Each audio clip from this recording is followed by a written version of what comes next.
Izmišljena germanska plemena. Videli smo iz ranijih analiza da su predeli Severne Evrope postali upotrebljivi za zemljoradnju znatno kasnije od prostora Podunavlja i Helenskog poluostrva. Tek oko početka 4. milenijuma pre Hrista u ove prostore dolaze zemljoradnici iz Podunavlja, što je poznata činjenica među arheolozima i istoričarima, ali se paralelno gradi teorija o nekakvim autohtonim, germanskim, narodima u tim predelima, pa je čak tako nastala i besmislena teorija da su Germani potekli sa juga Skandinavije. Skandinavija nije bila mnogo gostoljubiva za život zemljoradnika ni do modernih vremena, tek je industrijalizacija stvorila uslove za napredak, zahvaljujući jednom efikasnom jeftinom sistemu za ispumpavanje vode iz rudnika gvožđa, posle čega je procvetalo rudarstvo i proizvodnja čuvenog švedskog čelika, a realna gustina stanovništva nikad nije mogla da bude dovoljna, kako za formiranje nekakve civilizacije, tako ni za ekspanziju stanovništva na ostale evropske prostore.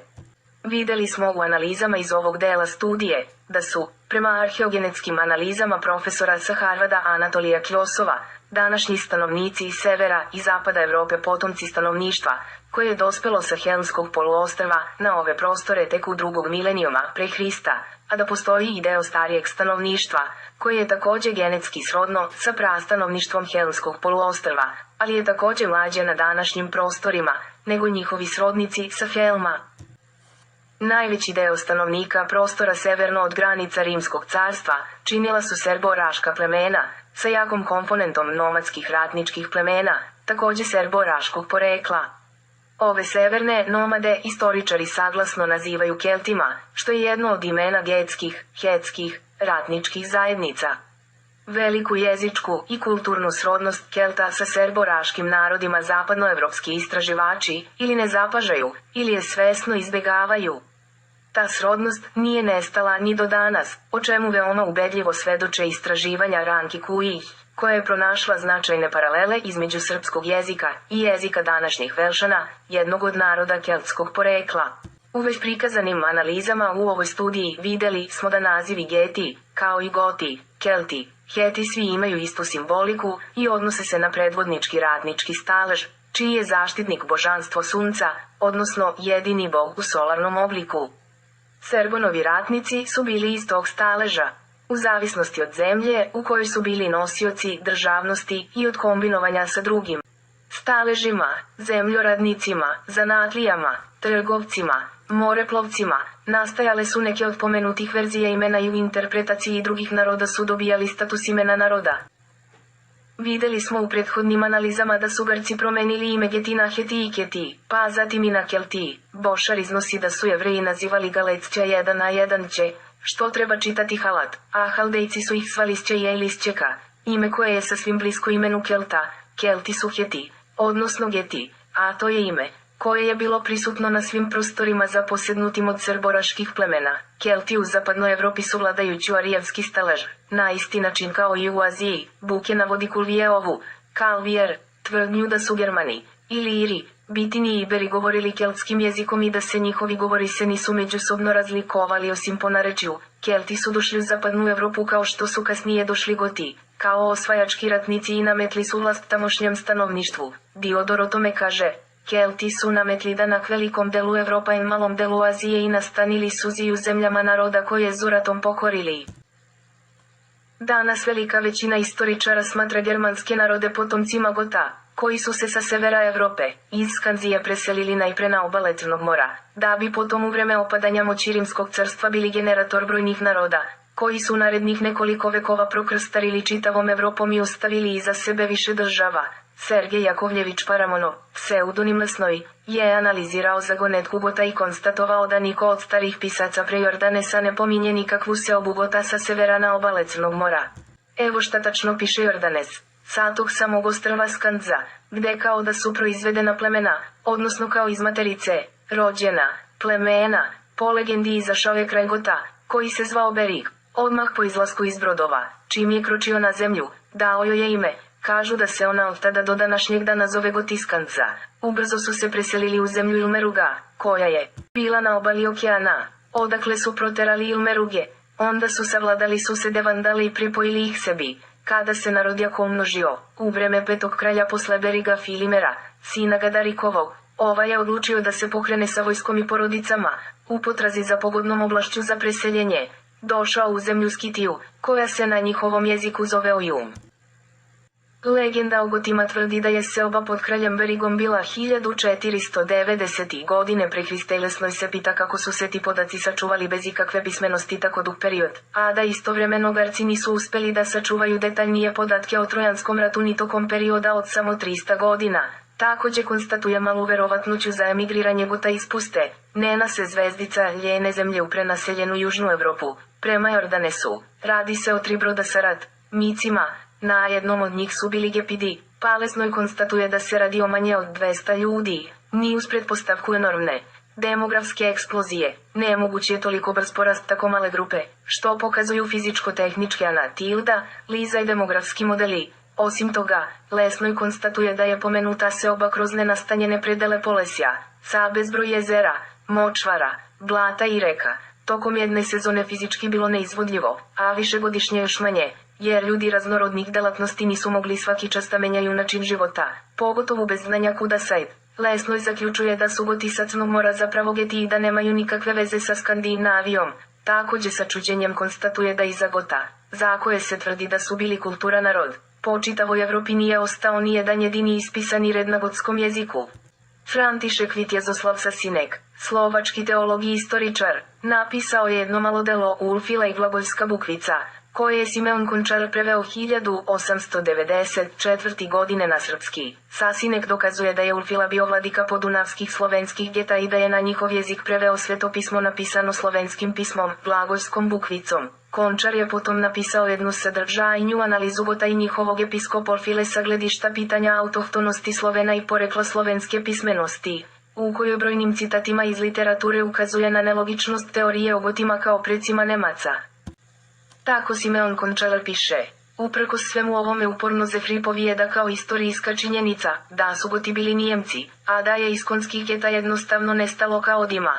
Mogu li se istorijska svjedočanstva jednostavno odbaciti za volju jedne bajke, koja je potekla iz glave Jordanove, isporedali se pisci, koji su pisali o starim getima i najpotonjim Slovenima, vidjet će se da svi dišu jednijem te istijem dahom i da svi jednodušno svjedoče, da su stari geti i potonji Goti Sloveni bili. Prema tome otpadaju sve hipoteze o nestanku geta i sva izvijanja i navijanja o seobi Slovena, koja nije ništa drugo do pojedine provale oružanih ljudi u ponosito rimsko carstvo, sklavenorum categvi, quanta enunciamante prodieran, ad imperii romani fines profresa, trajecto istro lumine, naisum venerunt, et omnibus illirici montibus operatis, in Dalmatian intrant, Prokopije u 16. godini Gotskog rata, i 4. Ili su to bjegunci iz predjače sile, Atanarik, Fritigeri, ili su ih sami gospodari rimski naseljavali na Balkanskom poluotoku, Elius Kato, Klaudije, Konstantin.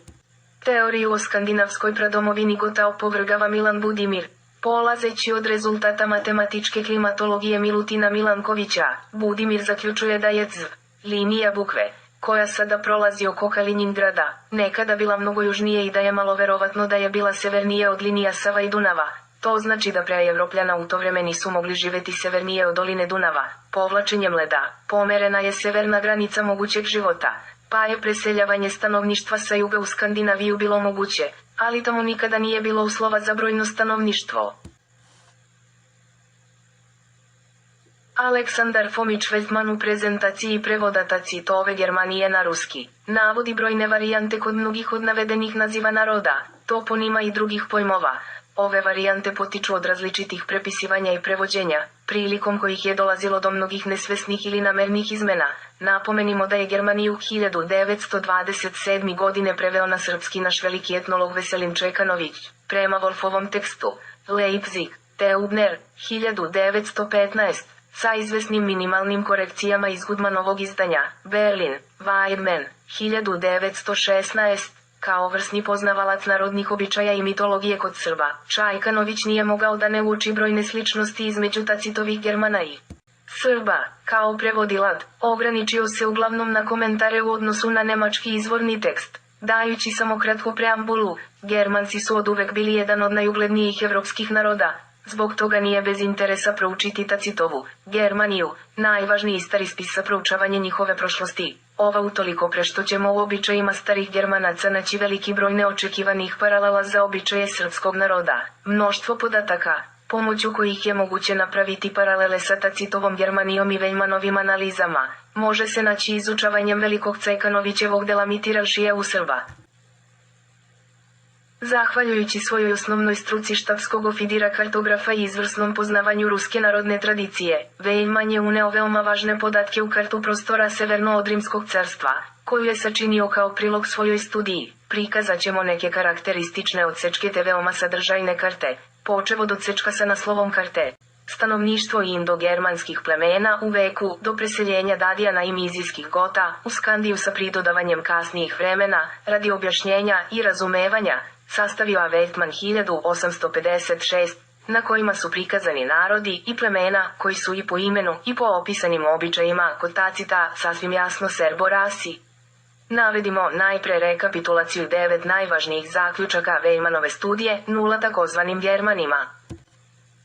1. Pod imenom Germaniji, u smislu plemena, Rimljani su podrazumevali mnogobrojna plemena Slovena. 2.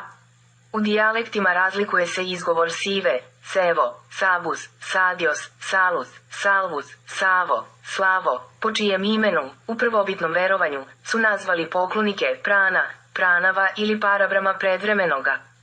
Istorija ih zna u Italiji pod imenima Savini, Sabini, Sabeli, u Germaniji Sveve, Svojoni, na Dunavu, Slavi, Slavini, 3, deo Geta ili Gota, magova, rasejanih za vreme Kira po celoj Aziji i proganjanih, preselio se iz prikaspijske zemlje, u Trakiju, Miziju i na Dunav, Tanag Višl.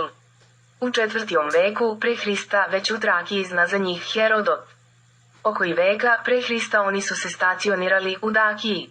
Kada je Trajan pokorio Dakiju, pri kraju 1. veka posle Hrista, njihovi glavni hijerarhijski vladari prešli su u Kvenlandiju, današnju Finsku, a zatim se naselili u Skandiju. Deo Gota, koji je ostao u Dakiji i Miziji, verovatno protivnici njihovog verovanja, pokorili su se Rimljanima. 4. Strabon jasno razlikuje Germane od Geta ili Gota, obraćajući posebno pažnju na religioznu i zakonodavnu posebnost poslednjih. Tacit, opisujući narav i običaje Germana, T. Sajvana, priča o Gotima ili Gotinima koji su živeli još u Karpatima, kao narodu beznačajnom, koji je plaćao danak u njegovo vreme Kvadima, Česima i Sarmatima, Hrvato-Srbima. 5. Bez svakog osnova i uprkos utvrđenom vremenu preseljavanja Gota i Dačana na sever Germanije, prihvaćeno je kao aksiom mišljenje da su svevi Goti ili Dacijani, Daucions, Deuten, Teuten, Teutons, što je narušilo sav smisao drevne istorije Evrope. Posljedica tog aksioma je da su svi svevski ili slovenski nazivi mesta i prava imena plemena, polatinjena već od Rimljana, počela neodgovorno da se menjaju u gotskom ili dačkom jeziku. Varijante, greške i nečitkost pri tumačenju rukopisa grčkih i rimskih istoričara, a kao dopuna, različiti, iskvareni izgovorom, nadimci jednog te istog plemena po veri, po poreklu, po mestu boravka i po sastavu, dali su punu važnost rađanja na prostoru između Galije i Sarmatije, takvih naroda koje, hteli ili ne, trebalo priznati kao neke divlje čudake. Između brojnih sličnih pojava koji potpomažu narušavanje smisla istorije, najvažnija i najglavnija je pojava Teutona, saveznika Sveva, Kimbra, umesto Tigurini, Tigiri, Turegi, Turici. 6. Bezbrojne metamorfoze unete na stranice istorije, potpuno su pokidale veze stare istorije sa novom. Taj nanos je pokrio prvobitni sloj stanovništva, ali nije pomagao da se on spoji sa gotskim svetom. Zdanje istorije, koje nije izgrađeno na činjenicama, neprestano je tražilo potpore i podupirače. 7. Sa određivanjem vremena naseljavanja Gota i Dačana na severu, stari period istorije Germanije, oslobođen od pritiskanja kriptografijom, izlazi na svetlost dana. Priznajući Sveve kao Slovene, postaju shvatljive i metamorfoze glavnih vojvodstava i slovenskih plemena, Srbi ili Sebri u Cimbri, Kembri, Euboji, Isombri, Insubri, Kimmeri, Hrvati u Hatovajpoji, Hermunduri, Aktuari, žitelji Gorica germanskih, Nagz, Goričani, Horutani, Horošci, Ukerusci, Česi u Keti ili Kajeti, Lugi, Lehi, Lahi u Ligi, Lignons, Lugi iz oblasti Brdo u Langobardi i drugo. 8. Tacitovi opisi odnose se prvenstveno na prava i običaje vojnih pograničnih oblasti i slovenskih vojnih logora i samo delom, površno, na unutrašnjost. Kod prvih na prvi pogled on vidi samo vojsku i obične vojvodske uprave, kod drugih, počinjući sa odjekom o Ruđi, to jest Rusiji, ispoljava se za njega zemljoradnički narod, državna uprava, dvor, carska ili velikokneževska državna imovina i obična verovanja na ostrvima, u dubinama planina i šumskim boravištima. Tacitove reči, suevorum, u drugim spisima, sueonum, suinonum i prihvaćeno pogrešno čitanje kao suionum, vinc civitets, ipso oceano, praeter virus armacue, klesibus valent, to jest, svevske ili slovenske oblasti na samom okeanu, to jest u Suevicu mare, pored postojeće sile, slavne su i po brodovima, odnose se, u stvari, na ostrvo Rugen.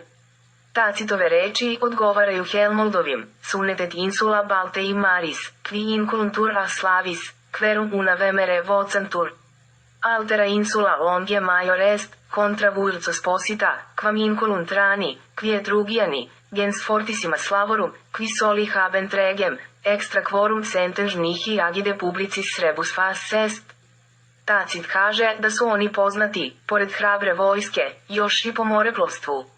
Ne kaže li to i Helmold, piratica sexercentes praedas, et una parte danis, dacis, et altera saxonibus infestum. 9. Vladarski, carski rod Indije, izabran iz vrhovnog očuvanog staleža Rasana, Rađana, vodi svoje poreklo, po posvećenju Odara, Arej, Mars, ili Haro, Višnu u svojstvu pobede, i zato su nazvani Arjaja, Arijevski. Pod tim uslovima carski rod Slovena bio je ruski Jurjevski, odgovara Herous, Heroicus, Hercules, po drugom narečju Turovski. Vrhovnu, goričku oblast tog roda u Italiji, činila je Turenija, Tuscija, u stvari Etrurija. Po prelasku u Alpe, oblast Ruska, Raecija, Jurjevska, bila je po latinskom izgovoru Raurikska, Augusta Raurakorum. Ovde su njeni delovi, oblast Savinska, Savona, Saona, Trevirska, Tjua. Po prelasku u Germaniju, goričku Jurjevsku oblast čini Turingija, zatim Magnopolis, veliki grad, ili Rerik, i uopšte velikokneževina Rus, Rusija, pretvorena kasnije u Rugija, Rugen, Rura, iz koje je, bez sumnje, i pozvani u Novgorod, na knezovanje Rjurik, sinavi Trevor, jer po opštem slovenskom običaju na knezovanje treba pozivati članove carskog, velikokneževskog Jurjevskog roda. U vezi sa imenom, Germaniji, povodom Tacitovog izlaganja u glavi 2. Germanije, Veltman kaže, Strabon, lib. 7.2, veoma prosto i sa osnovom objašnjava naziv Germana, koji su Rimljani dali sajvanskim plemenima, iza Rajne, sa njene istočne strane, nasuprot Kelta, Gala, žive Germani, koji se malo razlikuju od keltskih plemena, oni su samo malo više divlji, viši rastom i plavi, a sve ostalo, izgled, narav, način života, sasvim se slaže s našim opisom Kelta. I meni se čini da su Rimljani pravilno dali njima to ime u značenju srodstva sa Galima, jer po rimskom Gerčevog znači jednorodni.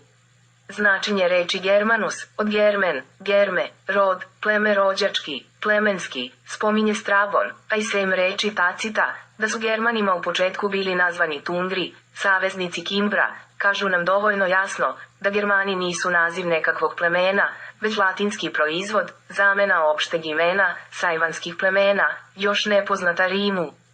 Prema tome, nije potrebno objašnjavati reč Germanija preko Veherman ili German, to jest Gureman vojnik, jer posle odgovarajućeg objašnjenja i hotentoti mogu da se izvedu izgodati od. Kao što se vidi na delu Vejmanove karte, poluostrvo na kome se nalazi današnja Danska nosilo je ime Kimbrijsko poluostrvo, to jest Srpsko poluostrvo, a more oko obala današnje Holandije je nazivano Kimbrijski, Srpski, okean. O pitanju imena Kimvri, Kamvri i srpskom imenu, Veltman daje detaljnu analizu povodom Tacitovog izlaganja i tvrdnji da Sibri, Cimbri, Simbri, naseljavaju deo Germanije blizu okeana u glavi 27 Germanije. Veltman kaže, javljajući se u istoriji svuda kao vojnici, a u napadima na neprijateljske pogranične zemlje, kao razbojnici, Cimbri su prema tome pripadali vojnim, kozačkim sajvanskim staležima, sa pokretnim naseljima kao živa granica. Diodor Sicilijski piše da su najhrabriji među Kimerima Luzitani, Lusitani iz Hispanije sada Portugalije, Luzitani, piše Strabon, su veliki majstori u upravljanju, zasedaju vrebanju i otkrivanju neprijatelja. Oni su okretni, laki, brzi i iskusni u vojnim gradnjama. Dalje Veljman nabraja Diodorove opise Luzitana, među kojima podatke da su, žrtve su prinosili jareju, da zapiće oni koriste napitak očita, čitos, zito, i da su im svadbe slične elinskim, a ove navode završava zaključkom. Ovi običaji luzitanskih Kimra, kako se vidi, nimalo ne protivureče običajima Sajvana, kojima Strabon, Tacit i drugi pisci pripisuju Kimvre. Obratimo pažnju na grčko i rimsko pisanje njihovih imena. U nazivu Kimbroj, slovam sadrže običnu zamenu slova, prema tome treba čitati Kibri. U latinskom Cimbri zamenjeno je samo slovo slovom eve, a slovom ostalo je u izgovoru. Zato je Cimbri jednako Cibri, ali latinsko slovo s ugalskom dijalektu izgovara se kaos, na primer Cambresis Sambre, i kaoš, na primer, Cemberium Chamberi, Campus Champ, Kenis Chien, ispred slova isto ime kovili slovenski. Na primer, Ciceron se izgovara Ciceron, Circus, Kipkus Cirkjut, Cerkle, Civicus Sicike, prema tome, Cimbri jednako Cibri jednako Sibri, u nazivu Sajbri nije teško prepoznati Srbe, čija su se imena Srb, Zbrok, Sebar, Zbrin, pošto su se promenila u Saviri, Sabiri, Surpe, Zurba, mogla izmeniti u Sajbri, Cibri, Cimbri, kao i naziv Sem Srbije na reci Savi u Subrija, Sumbra, Semberija. U daljem opisivanju Simbra, Kimbra, Srba, kao vojničkih staleža, Veljman daje obimniji zaključak, koji ovde prenosimo u celini. Taj vojni stalež, prema tome, mogao se stvarati svuda, gde je bila Rusija, ili carska oblast, veliko kneževina, sastojao se iz pukova raznih plemena i imao je opšti vojni i posebni naziv po mestu rasporeda, položaja, i po vojvodskim rodovima, pograničnim delovima, krajinama. Zvali su se Ukrajinci, po šumama, zabranima Lužičani, Lutari, po strujevim pukovima, četama Čehi, Česi, pokonjici Komonstvo, Kozaštvo, po stražarskoj službi Varti, Varini, Varljazi. Kako su obredi i običaji bili isti kod Slovena u svim krajevima, tako se i vojni stalež u svim krajevima slovenske zemlje osnivao pod jednim te istim uslovima i nosio jedno te isto ime i prezime.